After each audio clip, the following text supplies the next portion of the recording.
নতুন আরেকটি ভিডিওতে তোমাদের সবাইকে স্বাগতম। বরাবরের মতো নতুন আরেকটি ভিডিও নিয়ে তোমাদের সামনে হাজির হয়েছে এবং আজকে আমি চট্টগ্রাম বিশ্ববিদ্যালয়ের ডি ইউনিটের বিগত বছরের বাংলা কোয়েশ্চেনটা আজকে তোমাদেরকে অ্যানালাইসিস করে দেখাবো যে তারা কীভাবে কোয়েশ্চেন করে থাকে এবং কোন কোন টপিক থেকে কোয়েশ্চেন করে থাকে এবং তোমাকে প্রিপারেশনটা কীভাবে নিতে হবে।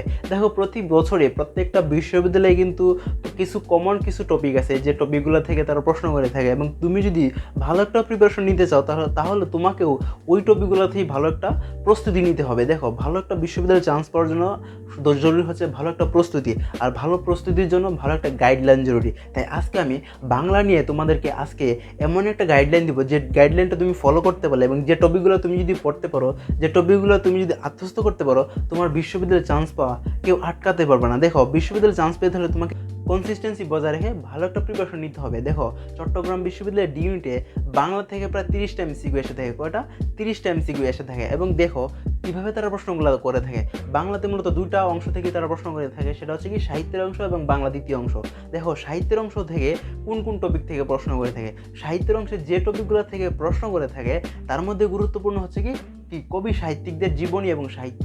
দেখো, বাংলা সাহিত্যের স্তম্ভ বলা হয় যাদেরকে, তারা কি রবীন্দ্রনাথ ঠাকুর, কাজী নজরুল ইসলাম, জীবনানন্দ দাশ, মাইকেল মধুসূদন দত্ত, বঙ্কিমচন্দ্র চট্টোপাধ্যায়। বিগত বছরে 19-20 সেশনে তাদের যে জীবনী এবং সাহিত্য থেকে বিভিন্নভাবে প্রশ্ন করেছিল। রবীন্দ্রনাথ ঠাকুর থেকে 3টা কোয়েশ্চেন এসেছিল। প্রথম কোয়েশ্চেনটা কি রবীন্দ্রনাথ ঠাকুরকে নিয়ে, যে রবীন্দ্রনাথ ঠাকুরের প্রবন্ধ গ্রন্থ কোনটি, কালান্তর। এরকম করে আরও প্রশ্ন এসেছিল যে রবীন্দ্রনাথ ঠাকুরের যে অপরিচিতা গল্পের নায়িকার নাম কি। অবশ্যই তোমরা জানো সেটা কি, অনুপম। হ্যাঁ, অনুপম। তারপরে কাজী নজরুল ইসলামের থেকে একটা কোয়েশ্চেন এসেছিল, জীবনানন্দ দাশ থেকে একটা কোয়েশ্চেন করেছিল, মাইকেল মধুসূদন দত্ত থেকে একটা কোয়েশ্চেন করেছিল, বঙ্কিমচন্দ্র চট্টোপাধ্যায় থেকে একটা কোয়েশ্চেন করেছিল। তার মানে বুঝতে পারছো, তুমি যদি সাহিত্য পড়ো তাহলে সাহিত্যের যে টপিকগুলো আছে তোমার বাংলা বইয়ের এবং তাদের যে জীবনীগুলা এবং তাদের যে অধ্যায়গুলো আছে, তাদের কবিতা এবং গদ্য, সবগুলো টপিক খুব ভালো করে আত্মস্থ করতে হবে। এবং তুমি যদি ভালো করে এই টপিকগুলোকে ধরে ধরে পড়ে ফেলতে পারো তাহলে তুমি সাহিত্য নিয়ে তোমার কোনো আর সমস্যাই থাকবে না। তার মানে এখন দেখো যে কাজী নজরুল ইসলাম থেকে কোন টপিকটা প্রশ্নটা করেছিল, যে কাজী নজরুল ইসলামের কোন গ্রন্থটি বাজেয়াপ্ত হয়েছিল, সেটা হচ্ছে কি, সেটা হচ্ছে বিষের বাসী।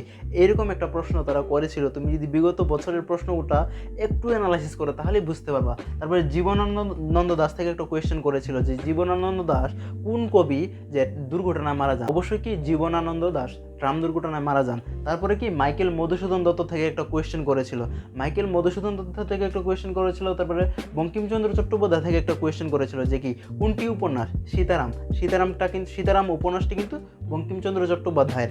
এইরকম করে তারা যে যে বিভিন্ন সাহিত্যিক এবং সাহিত্যিকদের জীবনী এবং সাহিত্যিক রিলেটেড তাদের যে অধ্যায়গুলো আছে এই টপিকগুলো থেকে তারা প্রশ্ন করে থাকে। তাই তুমি যদি চাও যে ভালো একটা প্রস্তুতি নিতে, তাহলে তোমাকে অবশ্যই যে বিষয়টা করতে হবে সেটা হচ্ছে কি সাহিত্য বিষয়টাকে খুব ভালো করে আত্মস্থ করতে হবে এবং তাদের যে কবিতাগুলো আছে এবং তাদের যে উক্তিগুলো আছে, তাদের যে কবিতার চরণগুলো আছে, সেগুলোকে তোমাকে ভালো করে আত্মস্থ করতে হবে। এবং তুমি যদি ভালো করে আত্মস্থ করতে পারো এবং কবিতার যে শব্দার্থগুলো আছে ওই বিষয়গুলো তুমি যদি আত্মস্থ করতে পারো, তোমার প্রিপারেশনটা অনেক দূর এগিয়ে যাবে। তারপরে দেখো আর কোন কোন বিষয়ে প্রশ্ন করে। বাংলা দ্বিতীয় পত্র থেকে যে টপিকগুলো থেকে প্রশ্ন করেছিল বিগত বছর, আমি এই টপিকগুলোকে এখানে লিখে দিয়েছি এবং কোন টপিক থেকে কয়টা করে প্রশ্ন এসেছিল এই বিষয়গুলোকে আমি এখানে মেনশন করে দিয়েছি, যাতে তোমার বুঝতে সুবিধা হয় কোন কোন টপিকগুলোতে থেকে কয়টা করে প্রশ্ন করে এবং তুমি যদি সেই বিষয়গুলোতে গুরুত্ব দিতে পারো। সেই জন্য আমি আজকে এই বিষয়টা নিয়ে আজকে তোমাদের সামনে হাজির হয়েছি। দেখো, বাংলা দ্বিতীয় কোন কোন বিষয়ে প্রশ্ন করে, সেটা হচ্ছে কি বাক্য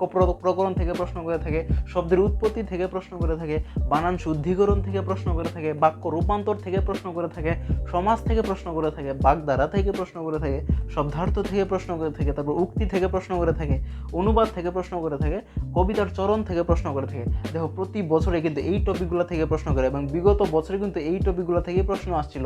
যেমন বাক্য প্রকরণ থেকে একটা প্রশ্ন আসছিল যে বাক্য কত প্রকার, গঠন অনুসারে বাক্য কত প্রকার। তোমরা সবাই জানো যে গঠন অনুসারে বাক্য 3 প্রকার। কি 3 প্রকার। তারপরে দেখো শব্দের উৎপত্তি থেকে, শব্দের উৎপত্তিগত অর্থে বাংলা একটা শব্দ কোন ভাষা হতে পারে, এরকম তারা প্রশ্ন করে থাকে। বিগত বছরে 2টা প্রশ্ন আসছিল, সেটা হচ্ছে কি তালা শব্দটা কোন ভাষার শব্দ, সেটা হচ্ছে পর্তুগিজ ভাষার শব্দ, আর আলখেল্লা কোন ভাষার শব্দ, সেটা হচ্ছে তুর্কি ভাষার শব্দ।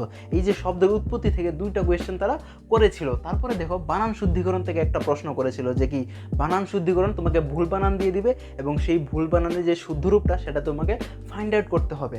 তারপরে যে বিষয়টা হচ্ছে সেটা হচ্ছে কি বাক্য রূপান্তর। বাক্য রূপান্তর হচ্ছে কি সরল বাক্য থেকে জটিল বাক্য, জটিল বাক্য থেকে মিশ্র বাক্য, এরকমভাবে তারা প্রশ্ন করে থাকে। এবং বিগত বছরে একটা প্রশ্ন আসছিল, সেটা হচ্ছে কি যদি সে আসে তাহলে আমি যাব, এরকম তারা একটা প্রশ্ন করেছিল।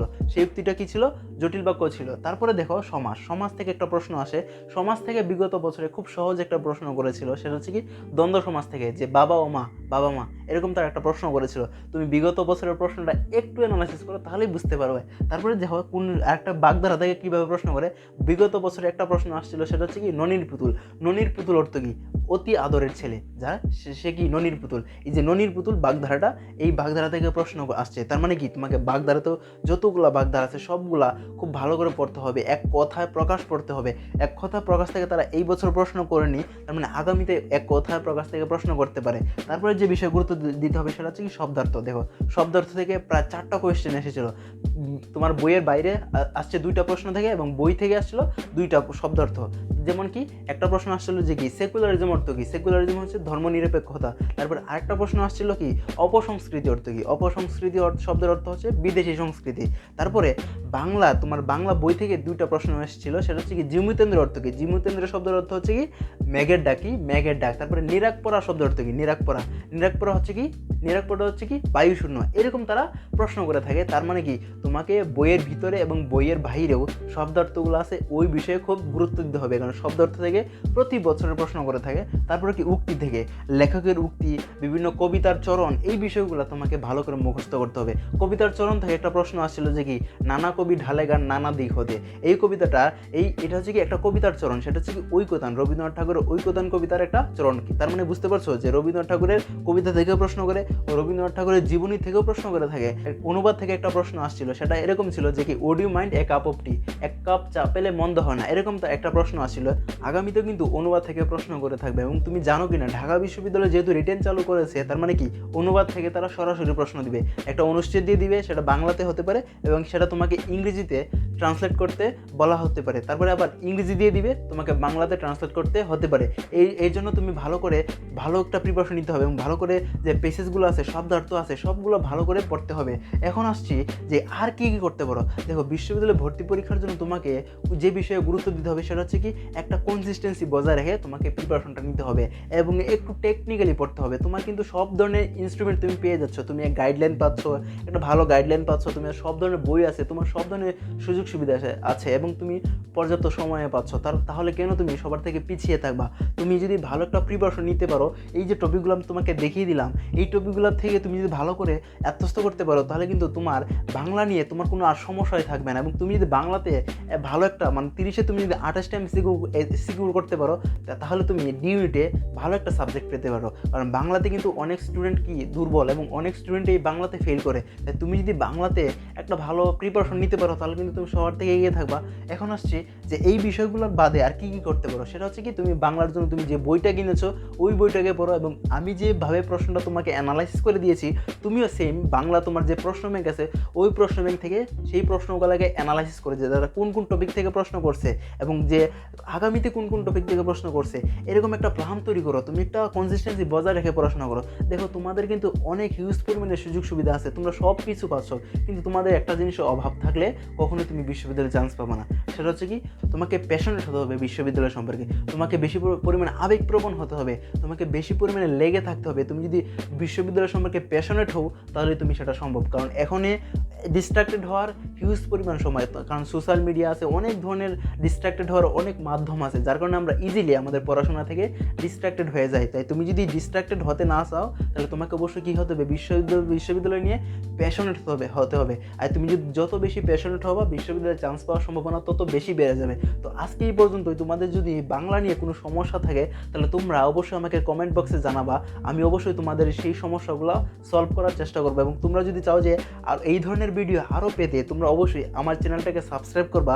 এবং তোমাদের যদি কোনো সমস্যা থাকে, তোমরা সরাসরি আমাকে ফোন করে জানাতে পারো যে ভাইয়া আমার এই সমস্যা আছে, আমি কি করতে পারি। তোমাদের সবার জন্য শুভকামনা।